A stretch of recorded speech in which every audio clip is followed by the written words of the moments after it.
bugün Türkiye Cumhuriyeti'nin önemli bir belgesini yakından görmek için geldik. Au bâtiment des archives diplomatiques, là où est conservé le traité de Lausanne.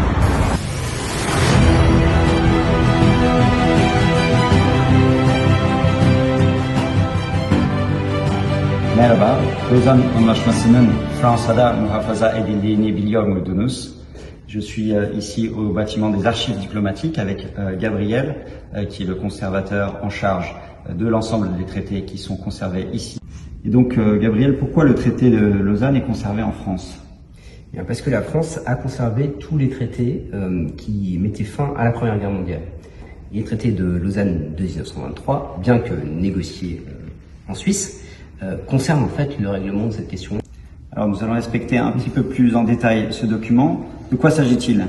Alors ici c'est le traité de paix en lui-même, donc l'acte premier et le plus important qui est réalisé dans le cours de cette conférence et qui est complété de nombreux autres engagements bilatéraux, multilatéraux. Et là, comme son préambule l'indique, animé du désir de mettre fin à l'état de guerre qui depuis 1914 a troublé l'Orient, donc on est vraiment dans un traité de paix, on met fin à la guerre. Donc toutes les parties signataires au traité ont leur copie, oui, mais l'original est ici. Voilà, là c'est l'original unique. La France est dépositaire et non pas propriétaire du traité pour l'ensemble des autres parties contractantes. Et donc là, Gabriel, nous avons l'acte final du traité de Lausanne avec l'ensemble des signataires.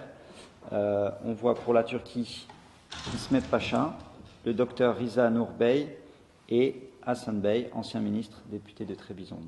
Et donc, dernier document qu'on souhaiterait montrer, c'est l'instrument de ratification turc qui a été envoyé par la Turquie après donc la ratification par le Parlement turc.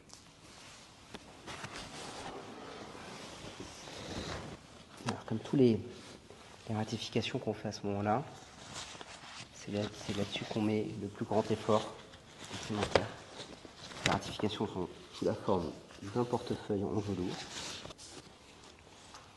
La ratification comprend un préambule en turc, avant la réforme évidemment de l'alphabet, donc c'est un turc ottoman.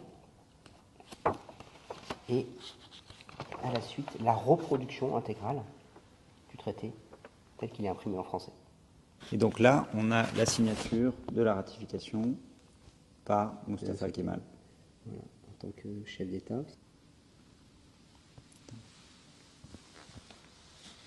Ce qui est intéressant dans ce document, c'est que d'un côté, il est tout à fait traditionnel, c'est-à-dire que c'est un portefeuille en velours avec des éléments en vermeil, des pompons en fil d'or, mais en même temps, il est très moderne dans son dessin, avec un design très très épuré, une forme, vous voyez, des coins arrondis ici, l'applique avec le drapeau qui est très simple, et même la boîte de sceau, pourtant le sceau, on est dans quelque chose qui remonte au Moyen-Âge, mais là, même cette boîte est dans son dessin est vraiment une culture moderne. Et donc on est vraiment dans un document qui illustre la période charnière pour l'histoire de la Turquie que représente le traité de Lausanne, avec un aspect qui s'ancre dans le passé et un aspect qui est tout à fait s'ancre dans le XXe siècle commençant.